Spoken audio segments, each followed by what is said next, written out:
बालेन्द्र रविजीको भेटपछि यो भेटले नेपाली राजनीतिलाई निकास दिन्छ चुनावतिर लिएर जान्छ। रविजी बालेनजी भेट्नुभयो, हामीलाई कति खुसी लाग्यो।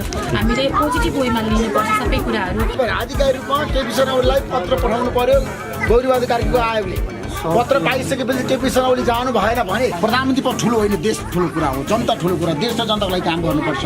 उहाँहरूको बिचमा भएको सहमति वास्तविकता के हो जनता सामु दुवैले ल्याउनुहुन्छ जस्तो मलाई लाग्छ। ल्याउनु पनि पर्छ। बालेन साहब र रविलाम छानेजीले राम्रा मान्छेलाई समर्थन गरौँ, योग्य मान्छेलाई अगाडि बढाउँ, भ्रष्टाचारलाई कारबाही गरौँ। आज प्रधानमन्त्रीलाई राखेर वार्ता गर्नुभयो नि, राम्रो काम गर्नुपर्छ राष्ट्रपति। किनभने प्रधानमन्त्री सुशीला कार्की राष्ट्रपति रामचन्द्र पौडेलले आयोजना गरेको बैठकमा सबै सहभागी भए। मलाई विश्वास छ रमेश लेखक जानुहुन्छ, गौरीबहादुर कार्कीको आयोगमा गएर उहाँले बयान दिनुपर्छ। अब केपी शर्मा ओलीलाई अहिलेसम्म जाँच आयोगले पत्र काटेको छैन, पहिला पत्र काट्न दिउँ। प्लिज ट्रोल नबनाउनु होला, प्लिज कसैको नबनाउनु प्लिज। मामुको ट्रोल गर्दा तिम्रो चित्त दुख्या हो। हाम्रो पनि मन छ नि मान्छे। तपाईँले पहिला धेरै नेताहरूलाई बोलाउनुहुन्थ्यो, संवाद गर्नुहुन्थ्यो। वर्तमान राष्ट्रपति रामचन्द्र पौडेलले किन संवाद गर्नु भएन, किन ओली देउबा र प्रचण्डलाई बोलाउनु भएन र मैले भनेको थिएँ। आज राष्ट्रपति रामचन्द्र पौडेलले बोलाउनु, मैले 4 दिन अघि बोलेको कुरा हो।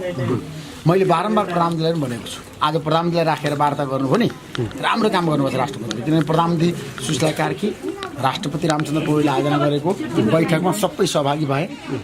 अब 3 दलका शीर्ष नेताहरू त्यहाँ उपस्थित भएर चुनावमा जानको लागि वातावरण बनाउनको लागि जुन किसिमको राष्ट्रपतिले पहल गर्नुभएको छ यो राम्रो कुरा हो। एकै दिन नयाँ नेतृत्व भन्ने युवाहरू 2 जना बालेन शाह र रवि लामिछाने भेट्ने र दिउँसो केपी शर्मा ओली र शेरबहादुर देउवा, राति बालेन र रवि, यो भेटलाई कसरी लिन सकिन्छ? भेटलाई सकारात्मक लिउँ अब हामीले, किनभने यो भेटले नेपाली राजनीतिलाई निकास दिन्छ चुनावतिर लिएर जान्छ। अब म अहिले तपाईँहरूसँग स्पष्ट रूपमा आफ्नो कुरा राख्छु। अहिलेको अवस्थाको बारेमा, निकासको बारेमा कसरी जाने मसँग मार्गचित्र पनि छ, योजना पनि छ, कार्यक्रम पनि छ, देश बनाउने भिजन पनि छ।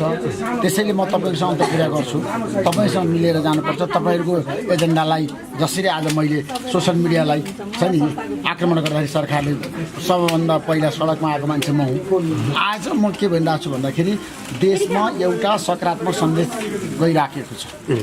बालेन्द्र रविजीको भेटपछि आज राष्ट्रपतिले आयोजना गर्नुभएको 3 दलका शीर्ष नेताको भेटवार्तापछि देशमा अब चुनाव हुन्छ कि चुनावको वातावरण बन्यो कि अब चुनावमा जानुपर्छ कि भन्ने माहौल बनाएको छ। यसलाई बिथोल्न हुँदैन। बालेन्द्र रविसँग कहिले भेट्दै गराउनुपर्छ। चुनाव का लागि समस्याहरू छ तर चुनावको विकल्प छैन। देशमा निर्वाचन बालेन शाह रवि लामिछानेसँग कहिले भेट्दै हुनुहुन्छ तपाईँ? मैले अब भेटिसकेको छु। पहिला पनि रविजीलाई जेलमा गएर भेटेँ, अस्ति बालेनजीलाई फेरि पनि एकपटक सबलाई भेट्छु। सबै नयाँ शक्ति, नयाँ दल, भिजन भएको दल होइन, मास्टर प्लान भएको दल, देश बनाउने दल, देशमा छ नि भ्रष्टाचारलाई कारबाही गर्ने, विकृति र विसङ्गति अन्त्य गर्ने, सुशासन दिने र देशमा छ नि सकारात्मक सोच राख्ने, एकले अर्कालाई छ नि आत्मसात एकले अर्काको छ नि अस्तित्व स्वीकार्ने, एकले अर्कामा छ नि बुमाएकै टाउकोमा रिस द्वेष होइन, सहकार्य गर्ने। अब हामीले गाली गर्ने कुरा छोड्दिउँ। मैले पनि विगतमा धेरैलाई गाली गरेँ, एउटा गालीबाट समस्या समाधान भएन। अब राम्रा मान्छेलाई समर्थन गरौँ, योग्य मान्छेलाई अगाडि बढाउँ, भ्रष्टाचारलाई कारबाही गरौँ हाम्रो देशमा। तर केपी ओली र रमेश लेखकले बयान दिनै मानिरहेका छैनन्। 7 दिनको लागि अब रमेश लेखकले त बोलाइसकेको छ, शुक्रबार पत्रै काटिसकेको छ। मलाई विश्वास छ रमेश लेखक जानुहुन्छ, गौरीबहादुर कार्कीको आयोगमा गएर उहाँले बयान दिनुपर्छ। अब केपी शर्मा ओलीलाई अहिलेसम्म जाँच आयोगले पत्र काटेको छैन, पहिला पत्र काट्न दिउँ। आयोगले पत्र काट्नु पऱ्यो नि त, आयोगले बोलाउनु पऱ्यो नि त। त्यसैले आयोगले बोलाउँदा जानु भएन भने आफ्नो कुरा हो। अब आयोगले अहिलेसम्म आधिकारिक रूपमा केपी शर्मा ओलीलाई पत्रै दिएको छैन क्या। म भन्छु गौरीबहादुर कार्कीलाई स्टन्टबाजी कसरी नगर, पत्र अहिलेसम्म मिडियाबाजी मात्र भइरहेको छ। पत्र दिनु पर्यो आधिकारिक रूपमा। केपी शर्मा ओलीलाई पत्र पठाउनु पर्यो गौरीबहादुर कार्कीको आयोगले। पत्र पाइसकेपछि केपी शर्मा ओली जानु भएन भने अनि त्यसपछि प्रतिक्रिया दिउँला। रमेश लेखकले भन्नुभएको छ म जान्छु आयोगमा, रमेश लेखक आयोगमा जानुहुन्छ। किनभने लोकतान्त्रिक मूल्य र मान्यतामा अडिक नेताहरूले आयोगले बोलाउँदैमा नजानु गलत हुन्छ है। लोकतन्त्रमा छ नि मान्छेहरूले गएर आफ्नो कुरा जहाँ पनि राख्नुपर्छ। जसरी अब एलिजाजीलाई नि अहिले राष्ट्रपाका सभापति रवि लामिछानेले नयाँहरूलाई समेटिरहेको अवस्थामा तपाईँको अब नयाँ पार्टी छ होइन, एकताको लागि कतै प्रयास भइरहेछ कि छैन? के छ? भइरहेको छ प्रयास, भइरहेको छ। सबै एकजुट भएर मिलेर जानुपर्छ। हिजोको रवि र बालेनको भेटलाई कसरी लिइरहनु भएको छ तपाईँले? पोजिटिभली लिएको छु, राम्रो हुन्छ किनकि सबै युवाहरू एकजुट भएन र देश बन्ने हो नि त, तपाईँ हामी सबैजना होइन।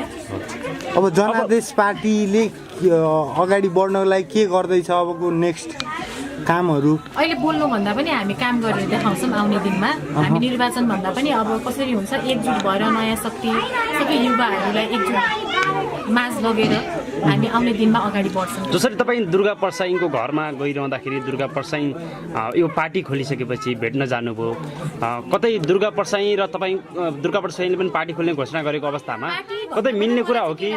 पार्टीगत रूपमा भन्दा पनि मेरो चाहिँ उहाँसँग पारिवारिक सम्बन्ध पनि छ, मैले उहाँलाई मामा भन्नुपर्छ मेरो माइतीपट्टिबाट, अनि त्यही भएर मैले चाहिँ पारिवारिक सम्बन्धलाई चाहिँ अझै एउटा खुसियाली बाँड्नको लागि गएको थिएँ, अनि त्यही भएर चाहिँ सबै कुरालाई राजनीतिक रूपमा नलगौँ न हजुर। अनि सबैजना हामी त एक त भइ नै हाल्छौँ नि होइन। अब जस्तै हिजो रविजी बालेनजी भेट्नु भयो, हामीलाई कति खुसी लाग्यो। हामीले पोजिटिभ वेमा लिनुपर्छ सबै कुराहरू, सबै कुरा नकारात्मक रूपमा लानु हुँदैन जस्तो लाग्छ मलाई। त्यही भएर म त एकदम खुसी छु, अझै बढ्नुपर्छ, अझै ऋषिजी अगाडि आउनुपर्छ। उहाँ त पत्रकार हुनुहुन्छ नि त होइन, भूमिका खेलेर हुन्छ किन पत्रकारको हातमा पनि ठुलो कुरो भूमिका हुन्छ।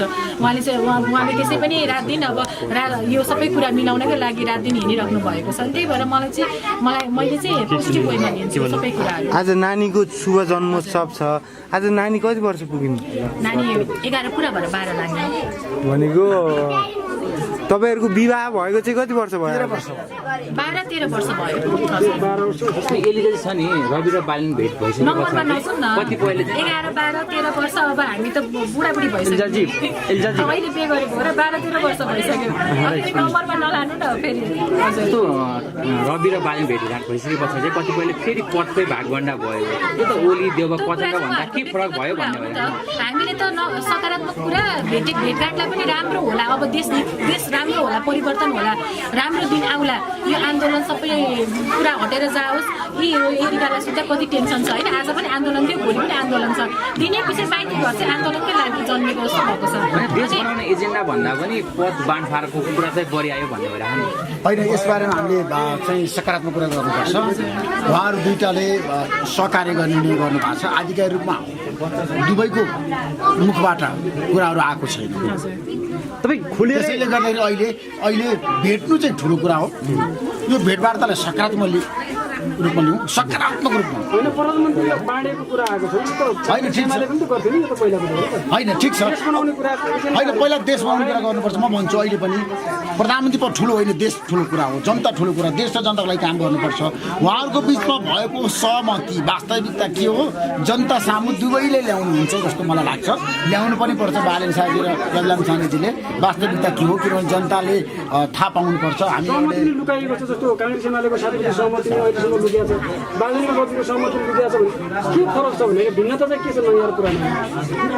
अब तपाईँले एकदम मार्मिक र एकदम गम्भीर प्रश्न सोध्नु भएको छ। आजको दिन म कसैप्रति कटाक्ष गर्न चाहन्न, म सकारात्मक कुरा गर्न चाहन्छु। यो भेटवार्तालाई सकारात्मक रूपमा हामीले अगाडि बढाउँ, हामीले दबाब दिउँ होइन। राम्रो कामको लागि दबाब दिनुपर्छ, राम्रो कुरा, देश बनाउने कुरा, देशमा विकास गर्ने कुरा, जनतालाई खुसी राख्ने कुरा र देशको छ नि अहिलेको सङ्कट समाधान गर्ने कुरा, मुलुकलाई निर्वाचनतिर लाने कुरा हो क्या। अहिले निर्वाचनतिर मुलुकलाई लिएर जानुपर्छ। होइन, निर्वाचन हुनैपर्छ, निर्वाचन समाधान हो, लोकतन्त्रमा निर्वाचनले हो समस्याको समाधान। निर्वाचन हुनैपर्छ भन्दै गर्दा तपाईँलाई हामीले प्रतिनिधिको रूपमा देख्न पाउँछौँ कि पाउँदैन? अब चुनावमा निर्णय गरेको छैन, म निर्णय गर्दाखेरि तपाईँहरूसँगै सल्लाह गर्छु। म सबभन्दा पहिला राजनीतिमा आउनुभन्दा पहिला नेपालको सञ्चार जगत जुन क्षेत्रमा मैले 35 वर्ष काम गरेँ, तपाईँहरू जस्तै संवाददाता भएर आज पनि म संवाददाता हुँ। त्यसैले म तपाईँहरूको सल्लाह सुझाव र तपाईँहरूको विचारलाई आत्मसात गर्दै तपाईँहरूले जुन किसिमको माया मलाई गर्नुभएको छ नेपाली मिडिया जगतमा, सञ्चार जगतमा, त्यसलाई मैले जहिले पनि स्वीकार गर्छु।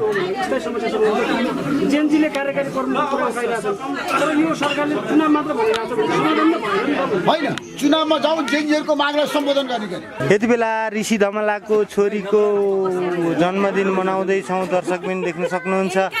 एरिका गौतमको, एरिका धमला एरिका धमलाको जन्मदिन मनाउँदैछौँ। एरिकाको बाबा हुनुहुन्छ।